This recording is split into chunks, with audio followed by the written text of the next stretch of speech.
Hello दोस्तों, मैं संदीप आप सबका अपने YouTube चैनल ज्ञान आरबीएल में स्वागत करता हूं।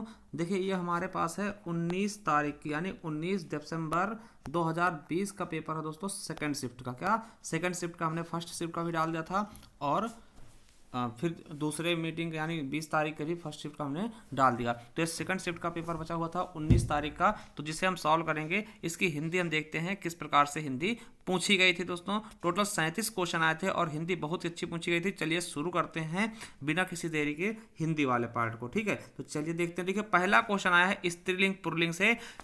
क्या है कि निम्नलिखित में से कौन सा शब्द स्त्रीलिंग है। ठीक है, देखिए इनको अगर हम नहीं पहचान पाते तो हम बोल कर देखेंगे। जैसे नमक खाया जाता है, ठीक, लौंग खाई जाती है, ठीक, तो यही होगा हमारा क्या, लौंग। लौंग का हो जाएगा हमारा स्त्रीलिंग और बिल्कुल सही हो जाएगा हमारा बी नंबर। चलिए अगला क्या है कि दिए गए वाक्य के लिए अनावश्यक प्रसर्गों को हटाकर सही वाक्य का छांटना। दोस्तों देखिए क्या है कि वाक्य है, इसको सही से बताना कौन सा वाक्य इसका सही होगा। वह छत पर से नीचे को गिर पड़ा। देखिए ये जो फालतू चीजें लगी हैं इनको हमें हटाना। जो प्रसर्ग लगे हैं यानी कारक चिन्ह लगे हैं उनको हमें क्या करना है, हटाना है। तो इसका सही ऑप्शन कह सकता है वह छत पर नीचे को गिर पड़ा, या फिर वह छत से नीचे गिर पड़ा, या वह छत से नीचे को गिर पड़ा, या वह छत पर नीचे गिर पड़ा। दोस्तों तो इसका बिल्कुल सही ऑप्शन कौन सा जाएगा हमारा दूसरे का, तो बी नंबर हो जाएगा वह छत से नीचे गिर पड़ा। ठीक है, चलिए अगला क्वेश्चन क्या है, लोकोक्ति और उनके सही अर्थ वाले जोड़ों के विकल्पों को पहचानिए। ठीक है, तो इनको आपको पहचानना है कौन सा काम कौन सा एकदम सही होगा। देखिए हम जो चीज़ जानते हैं उनको हम अच्छे से पहचान सकते हैं। ठीक है, देखिए इसका सही ऑप्शन क्या होगा। जैसे हमारी बिल्ली हमें से में आओ, इसका मतलब क्या होता है कि जो सहायता करता है उसी से क्या, रौब दिखाना। तो देखिए हमें 2 का डी पता चलेगा। आप देखते हैं 2 का डी कहाँ कहाँ है वो हम देखते हैं। तो 2 का डी हमारा केवल एक ही ऑप्शन है दोस्तों, ये वाला। ठीक, तो हम एक ही से इसको क्या कर सकते हैं, सही कर सकते हैं। ठीक, तो हमारा डी ऑप्शन का हो जाएगा बिल्कुल सही हो जाएगा। चलिए अगला क्वेश्चन देखते हैं कि नेक्स्ट क्वेश्चन क्या कह रहा है।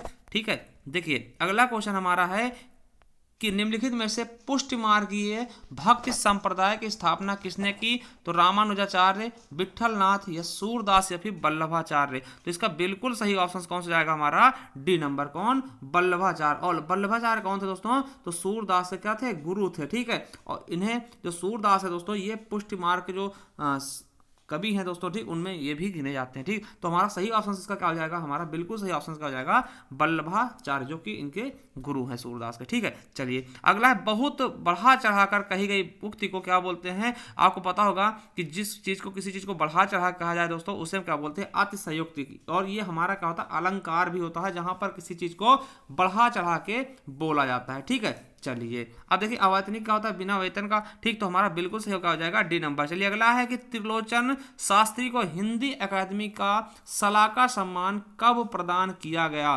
तो इसका बिल्कुल सही ऑप्शन क्या हो जाएगा, तो कब प्रदान किया गया दोस्तों, तो इसका बिल्कुल सही ऑप्शन जाएगा 89-90 में, सन 89-90 में दोस्तों। ठीक है, चलिए अगला है रानी केतकी की कहानी के लेखक कौन है। तो एकदम इंपॉर्टेंट था और सरल भी है दोस्तों, कौन है, तो इंसा अल्लाह खां जी। दोस्तों हमारा बी ऑप्शन बिल्कुल और बिल्कुल राइट हो जाएगा। चलिए अब देखते हैं 8th नंबर क्वेश्चन कि 8वां नंबर क्वेश्चन क्या है। देखिए इसको पढ़ना ही आपका क्या है, गद्यांश है। ठीक है, पैराग्राफ टाइप का है, इसे पढ़ना है और इसके आंसर आपको क्या करने हैं, टिक करने हैं। तो देखिए ये पूरा दिया हुआ है। ठीक, इसके हम केवल और केवल क्या बताते हैं, आंसर आपको बता देते हैं। ठीक है, जिससे कि आपको क्या हो, मिलाने में ज़्यादा समय ना लगे। तो इसका देखिए पहले का हो जाएगा हमारा डी ऑप्शन सही हो जाएगा, अर्नाल्ड। ठीक है, चलिए देखिए एकदम इजी आए थे ये सभी, क्या होंगे ढूंढने पे आपको मिल जाएंगे। ठीक है, देखिए 9 नंबर क्या है, भारतीय भाषा में लिंग विषयक चिंतन की परंपरा किससे प्रारंभ होती है दोस्तों। तो किससे होती है, हमारा सही ऑप्शन क्या हो जाएगा, पाणिनि से दोस्तों। किससे, पाणिनि से हो जाएगा। ठीक है, चलिए अगला देखते हैं कि अगला क्या कह रहा है। अगला क्या कह रहा है कि निम्नलिखित में से कौन सा विद्वान भारोपीय भाषाओं के संदर्भ में यह मानता है कि आ और ई प्रत्यय मूल रूप से स्त्रीलिंग को व्यक्त नहीं करते दोस्तों। तो किसने माना है, तो इसका बिल्कुल और बिल्कुल सही हो जाएगा ब्रुगमैन ने दोस्तों। ठीक, तो हमारा ए नंबर बिल्कुल सही हो जाएगा। चलिए अगला क्वेश्चन है, निम्नलिखित में से कौन सा विद्वान भाषा में लिंग का प्रयोग यादृच्छिक मानता है। तो कौन मानता है दोस्तों, तो इसका भी डी ऑप्शन हमारा बिल्कुल सही होगा, ब्लूमफील्ड दोस्तों। ठीक है, चलिए अगला है संस्कृत के व्याकरण में लिंग निर्धारण का प्रमुख आधार है। तो प्रमुख आधार क्या है, तो हमारा सही ऑप्शन क्या हो जाएगा, अर्थ। ठीक है, क्या हो जाएगा? अर्थ। बिल्कुल सही हो जाएगा। देखिए ये हमें अपने आप से नहीं बताना, ये हमें देखिए ये आपको यहीं पर दिखेगा। ये आपका क्या है? संस्कृत में लिंग निर्धारण के लिए जो प्रमुख आधार दोस्तों क्या है? अर्थ है। ठीक है, तो ये आपको पैराग्राफ से बताना है कि ऐसा नहीं कि आप अपने आप से बता दें। ठीक है, जो पैराग्राफ के हिसाब से बोलेगा वही करना। चलिए अगला क्वेश्चन देखते हैं कि नेक्स्ट क्वेश्चन हमारा क्या आया है कि निम्नलिखित में समुदायवाचक विशेषण है। देखिए समुदायवाचक विशेषण क्या होते हैं? संख्यावाचक के ही अंतर्गत आते हैं समुदायवाचक विशेषण। ठीक है, तो उनको बताना है। तो कौन सा समुदायवाचक होगा? देखिए प्रत्येक हो जाएगा, दूना हो जाएगा, तीन हो जाएगा, चारों। चारों हो जाएगा। देखिए जब समुदाय को कोई बुलाना तो बोलते हैं चारों भाई। चारों भाई का मतलब क्या? उसके चार ही भाई होंगे दोस्तों, उससे बुलाया जा रहा है। मतलब पूरे समुदाय की बात जब करते हैं तो चार हो जाएगा। देखिए तीन क्या है? ये गणनाबोधक, गिनती की जा रही है ना।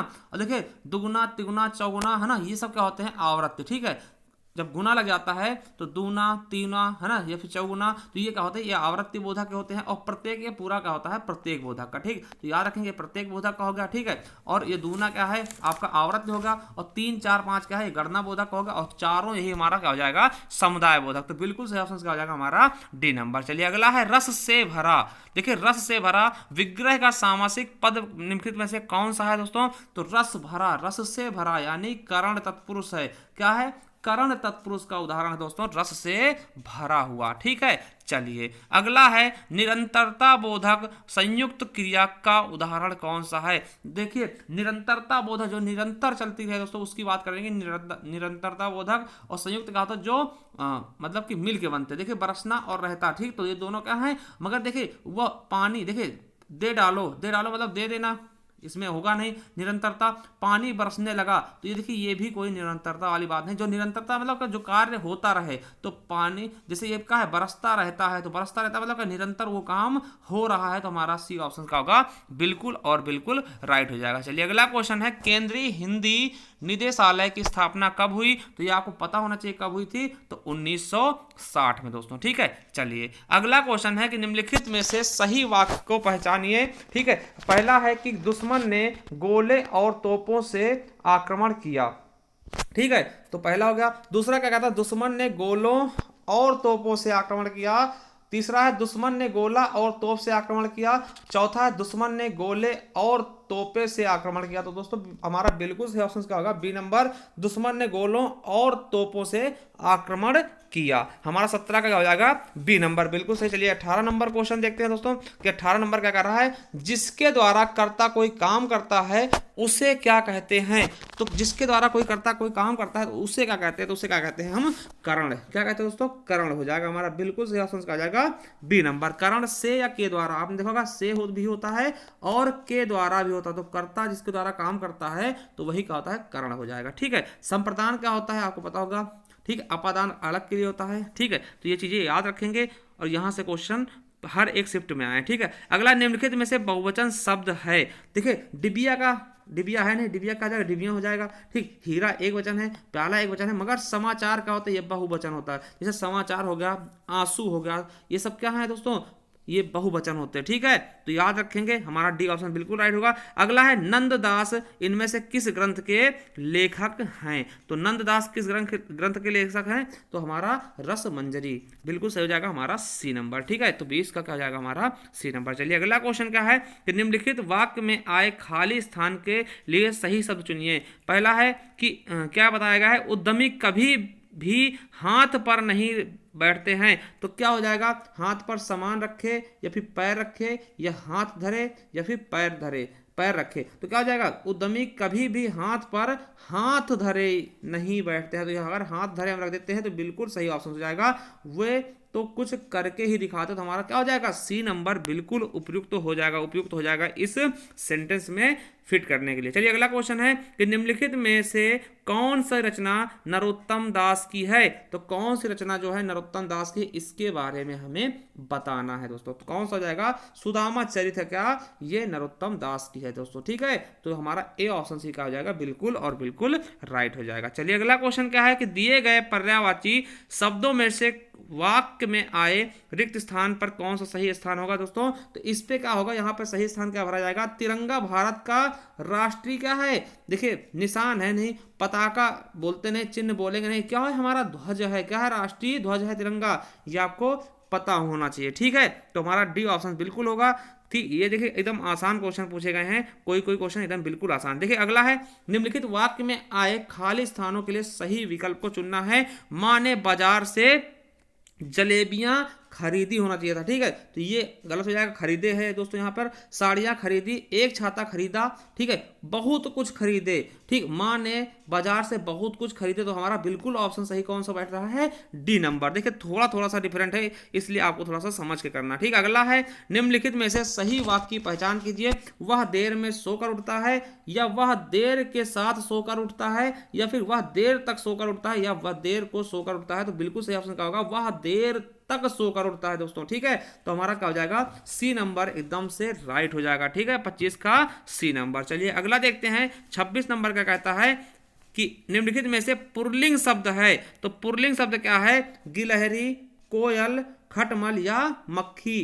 तो क्या होगा, खटमल काटता है ना, तो खटमल का हो जाएगा हमारा सी नंबर का हो जाएगा, यही हमारा क्या है, पुल्लिंग है। चलिए अगला है कि निम्नलिखित में से माल गोदाम शब्द का समास विग्रह का सही रूप क्या होगा। तो माल गोदाम मतलब कहता है माल के लिए गोदाम दोस्तों। ठीक है, संप्रदान, ठीक, संप्रदान तत्पुरुष होगा, माल के लिए गोदाम। ठीक, तो हमारा बिल्कुल सही ऑप्शन का जाएगा सी नंबर। चलिए अगला है कि भारतीय संविधान के अनुच्छेद 210 में निर्देशित है। तो अनुच्छेद 210 में क्या निर्देशित है दोस्तों, इसके बारे में आपको बताना है। तो हमारा 28 का बिल्कुल सही ऑप्शन का जाएगा विधानमंडल में प्रयुक्त होने वाली भाषाओं के बारे में दोस्तों। ठीक है, अब देखिए राजभाषा या भाषा, आपको पता है कि जो संघ की राजभाषा है, इसके बारे में 343 से लेकर के 351 तक बताया गया है। ठीक, और इनसे भी क्वेश्चन हर एक शिफ्ट में पूछे भी गए हैं। ठीक है, जो 22 भाषाएं हैं उनके बारे में भी हर एक शिफ्ट में क्वेश्चन आपको मिले हैं दोस्तों। अगला है, निम्नलिखित किस वाक्य में अकर्मक क्रिया का प्रयोग हुआ दोस्तों। अकर्मक क्या होता है, जिसमें कर्म ही ना हो, जैसे सोना हो गया, रोना हो गया। ठीक है, तो ये सब चीजें क्या होती हैं, हंसना होगा, इसमें क्या है, कर्म ही नहीं होता। जैसे मैं सोता हूं तो क्या सोता हूं, कुछ पता नहीं, मैं पाता हूं तो कुछ ना कुछ तो पाऊंगा। ठीक है, उसने पीटा, ठीक, तो ये सब चीजें हैं, तो इसमें मैं सोता हूं, ये क्या है, अकर्मक ही तो है ये। तो हमारा ए ऑप्शन क्या होगा, बिल्कुल सही हो जाएगा। चलिए 30 नंबर क्या है, कुंवर नारायण को ज्ञानपीठ पुरस्कार किस वर्ष प्रदान किया गया।